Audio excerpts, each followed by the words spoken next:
네, 이 새벽에 하나님께서 저와 여러분에게 주시는 말씀은요, 구약성경 이사야서 26장 1절 2절 말씀입니다. 이사야서 26장 1절 2절 말씀을 저와 여러분이 함께 한 목소리로 합독하시겠습니다. 이것은 하나님의 말씀입니다. 그 날에 유다 땅에서 이 노래를 부르리라. 우리에게 견고한 성읍이 있으며 여호와께서 구원을 성벽과 외벽으로 삼으시리로다. 너희는 문들을 열고 신의를 지키는 의로운 나라가 들어오게 할지어다. 아멘. 이 이사야서 24장부터 24, 25, 26, 27 이 네 장의 말씀은 한 묶음으로서 하나의 특별한 어떤 별명을 가지고 있는데요.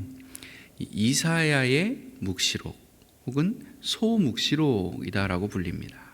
왜냐하면 그 내용이 마치 신약의 요한계시록처럼 저 마지막 때에 일어나게 될 온 열방을 향한 하나님의 심판과 구원의 메시지들이 이 이사야의 입술을 통해서 아주 생생하게 그리고 집중적으로 묘사가 되어 있다. 그래서 이제 학자들이 이렇게 구분을 해 놓은 것이죠.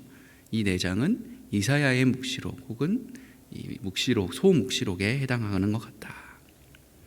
근데 오늘 저와 여러분이 살펴볼 이 이사야 26장의 말씀도요, 이 소묵시록 안에 포함되어 있는 말씀입니다. 그랬기 때문에 오늘 아까 저희가 읽었던 첫 1절의 말씀이 이와 같은 예언자의 선포로 시작되게 되었던 것이죠. 그 날에 유다 땅에서 이 노래를 부르리라. 또 세번역 성경으로는 그날이 오면 유다 땅에서 이런 노래를 부를 것이다. 그날이 오면 이렇게 할 것이다. 여러분, 이게 무슨 의미이겠습니까? 예를 들어 이런 것이죠. 내가 치킨 한 마리를 꼭 먹어봤으면. 이 말은 지금 자기가 치킨을 먹을 수 있는 상황입니까? 못 먹는 상황입니까? 못 먹는 상황에 처해 있기 때문에 언젠가 미래에 그날이 오면 내가 꼭 치킨을 먹고 싶다 혹은 먹을 것이다 라는 자신의 어떤 소원, 다짐이 반영되어 있는 그런 말이 되는 것처럼, 마찬가지로 오늘 이 1절 말씀에서 먼 미래에 언젠가 하나님께서 정하신 그날이 온다면 온 유다 땅에서 이런 노래를 부르게 될 것이다 라고 선지자가 말했다는 것은 지금 자기 두 눈으로 보고 있는 이 현실에서는, 선지자의 그 현실에서는 자기가 부를 노래 혹은 자기가 바라는 그 소원의 모습들이 하나도 이루어지지 않고 있다라는 것을 동전의 뒷면처럼 고스란히 보여주게 되는 거죠. 그러니까 결론적으로 오늘 이어지는 선지자의 고백 속에서 우리는 당시 이스라엘 백성들의 모습이 어떤 모습이었는지를 아주 고스란히 적나라하게 그대로 받아들일 수 있고 살펴볼 수 있게 된다라는 것입니다. 너무 쉽죠? 선지자가 얘기한, 즉 성경에 써 있는 것과 정반대로 이해하면 되는 것이기 때문입니다. 이어지는 1절 하반절 말씀이 이렇습니다. 우리에게 견고한 성읍이 있으며 여호와께서 구원을 성벽과 외벽으로 삼으시리로다. 그날이 오면 우리의 성읍은 견고해질 것입니다. 왜냐? 하나님께서 친히 우리의 성벽과 외벽이 되셔서 우리를 지키시고 구원해 주실 것이기 때문입니다 라고 지금 말을 하고 있는 것인데요, 이게 무슨 내용인지 한번 보겠습니다. 여러분 아시다시피 이 이사야 선지자가 활동하던 당시 고대 근동, 이스라엘뿐만 아니라 그 일대의 상황은 한마디로 전쟁이 끊이지 않는 대혼돈의 시대였습니다. 북쪽에는 아수르가 있었고 남쪽에는 애굽이 세력을 쫙 끌어올렸죠. 이 두 강대국들 사이에 샌드위치처럼 낑겨서 이스라엘 백성들은 남유다든 북이스라엘이든 할 것 없이 늘 전쟁의 공포, 이 두려움 속에서 하루하루를 살아가야만 했는데, 그래서 실제로 이사야 본인도 자기가 활동하던 중에 아수르가 쳐들어오는 그런 경험을 몸소 체험하게 되기도 합니다. 그러니까 그러다 보니까 오늘 이 말씀에서처럼 이 각 거점 혹은 중요한 도시들마다는 이 자신들을 보호하기 위한 어떤 견고한 성읍을 쌓는 것만큼 중요한 일이 또 없었겠다라는 것이죠.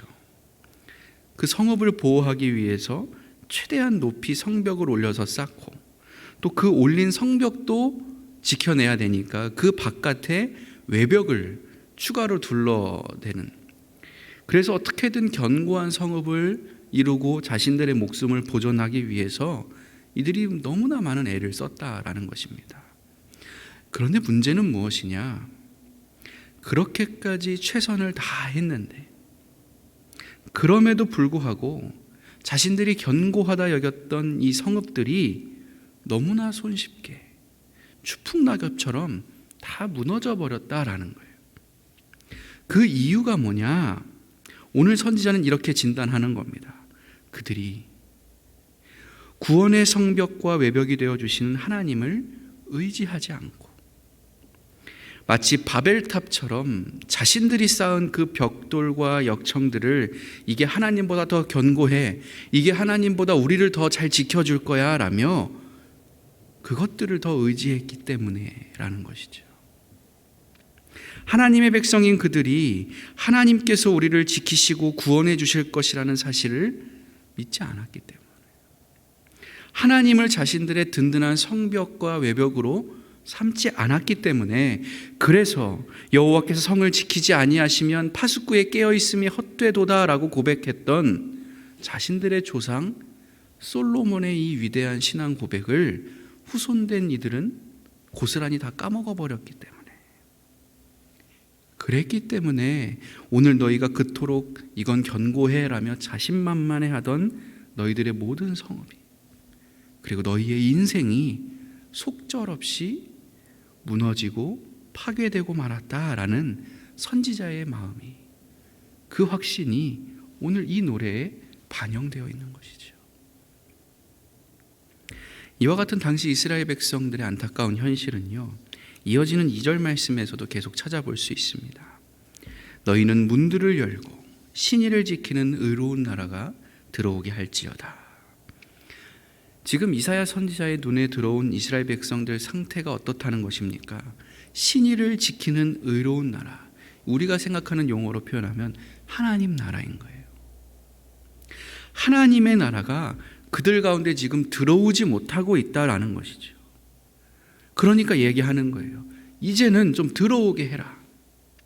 들어오게 할지어다. 세상이 주는 두려움과 염려, 걱정 때문에, 하나님을 향한 의심과 불신 때문에 내 이 믿음에 어떻게 해서든지 조그만 균열이라도 내보려고 애쓰는 그 사단의 미혹 때문에 하나님을 향해서만큼은 활짝 열려 있었어야 할 그들의 성읍, 그들의 문, 그들의 신앙이 완전히 다 닫혀버렸다라는 것이죠. 그 결과 하나님의 나라와 하나님의 뜻이 그들의 인생에 더 이상 들어올 수도 없고 이루어질 수 없어서 세상을 살아갈 때 하나님께로부터 오는 것은 하나도 공급받지 못한 채 그저 자기가 만들어낸 것, 자기가 겨우겨우 가지고 있는 것들로 제 힘으로 제 뜻대로만 우격다짐 이 세상을 헤쳐나가고 살아가야 하는 그런 지옥도의 고통스러운 현실이 오늘 너희들 앞에 펼쳐지게 된 것이다 라고 선지자가 말하고 있는 거예요. 여러분, 오늘 우리도 마찬가지입니다. 내가 견고하게 잘 쌓았기 때문에 견고한 것이 아니라 참 감사하게도 하나님께서 지금 이렇게나 부족하고 연약한 나와 늘 함께 계셔 주시고 나를 오늘까지 지켜주셨기 때문에, 그랬기 때문에 그 덕분에 내 인생이, 우리 가정이 이렇게나마 견고한 성읍이라 불릴 수 있었던 것 아니겠습니까? 나 혼자 문 다 걸어 잠그고 지금 잠깐 여기가 조용한 성 안쪽이라고 해서 그래서 내가 안전한 인생이다 말할 수 있는 것입니까? 그렇지 않죠. 아까 우리가 찬양한 대로 주 예수 계신 곳이 그 어디나 하늘나라. 내가 지금 성 안에 있든 성 밖에 있든 그곳이 어디든지 하나님께서 나와 함께 계셔 주신다면, 하나님께서 나의 필요한 것과 안위를 책임지시고 공급해 주신다면, 그러한 삶이야말로 내가 참 안전한 인생입니다, 복된 인생입니다 라고 고백할 수 있는 자의 삶이라는 것입니다. 여러분, 그렇기 때문에요, 우리 그리스도인들의 어떤 방향 설정의 기준은 내가 보기에 어떠한가, 세상이 평가하기에 지금 어떠한 환경에 내가 있는가, 내 주변이 지금 내 보기에 어떤가, 이게 기준이 아니라 하나님께서 지금 어디에 계시는가, 하나님께서 나에게 지금 일쪽이라고 어디를 가리키고 계시는가, 이게 우리의 모든 선택과 판단의 기준이 되어야 한다는 것입니다. 성경이 말씀해 주는 게 다 그 내용이지 않습니까? 당장 내가 보기에는 이 풍족한 갈대아 우르에 남아있는 게 참 살기 좋은 것 같지만, 좋은 생각인 것 같지만, 하나님의 뜻은 전부 어디에서 이루어지는 거예요? 모든 것이 불확실하고 정해지지 않았던 그 미지의 땅 가나안에서 하나님의 뜻은 다 이루어지는 거예요. 지금 내가 보기에는 떡이 풍족하고 고깃가마가 매일 쉬지 않고 끓고 있는 저 애굽 땅에서 사는 것이 지혜롭고 성공적인 판단인 것 같지만, 그리스도인들은 설령 만나와 메추라기만 먹고 산다 할지라도 하나님의 구름 기둥과 불 기둥의 인도하심을 경험하려면 어디로 가야 되는 거예요? 광야로 가야 되는 거예요.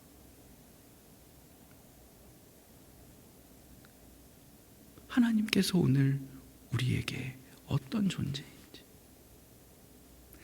내 인생의 성벽과 튼튼한 외벽이 되어주시는 분임을 우리가 인정하며 살아가는지, 이 새벽에 우리가 돌아볼 수 있어야 한다. 사랑하는 교회 여러분, 오늘 하루도 살아가실 때 세상에 썩어질 것들, 아무짝에도 하나님 보시기에 하찮은 그런 것들을 의지하며 사는 인생이 아니라 영원하고 변함없으신 그 하나님을 신뢰하며 사는 자들이 저와 여러분일 수 있기를 간절히 축원합니다. 그래서 이 자리에 계신 저와 여러분 모두가, 하나님, 저 이쪽으로 갈 건데 잘 좀 따라와서 날 좀 도와주세요, 이런 기도하는 자들이 아니라, 하나님, 지금 어디에 계십니까? 제가 잘 따라가겠습니다. 제가 잘 하나님 등 보며 가겠습니다. 이렇게 고백하면서 오직 하나님만을 내 삶의 유일한 도움이요 구원으로 삼는 그 믿음의 문을 활짝 열고서 하나님의 나라, 하나님의 뜻을 오늘도 기꺼이 내 삶에 모시어 드릴 수 있는 그런 복된 삶 사는 저와 여러분이 다 되시기를 우리 주 예수 그리스도의 이름으로 간절히 축원합니다. 기도하겠습니다. 자비하신 하나님, 오늘도 우리에게 말씀하여 주시니 참 감사합니다. 사단의 작은 유혹에도 무너질 수밖에 없는 우리의 인생 가운데 언제나 먼저 친히 찾아와 주시고, 어제도 오늘도 내일도 우리의 든든한 성벽과 외벽이 되어 우리의 인생을 지탱하여 주시고 이끌어 주시니, 감히 연약했던 우리도 견고한 성읍이라 일컬음을 받습니다. 이러한 하나님의 은총, 특별한 사랑과 우리에게 주신 그 축복에 늘 감사하며 하루하루 하나님의 나라를 이루어가고 하나님의 뜻을 이 땅 가운데 받들어 사는 저희가 되게 하여 주시옵소서. 오늘도 주님의 손에 우리의 시간과 공간을 의탁하오니 하나님, 우리와 동행하여 주시옵소서. 예수님의 이름으로 기도드립니다. 아멘.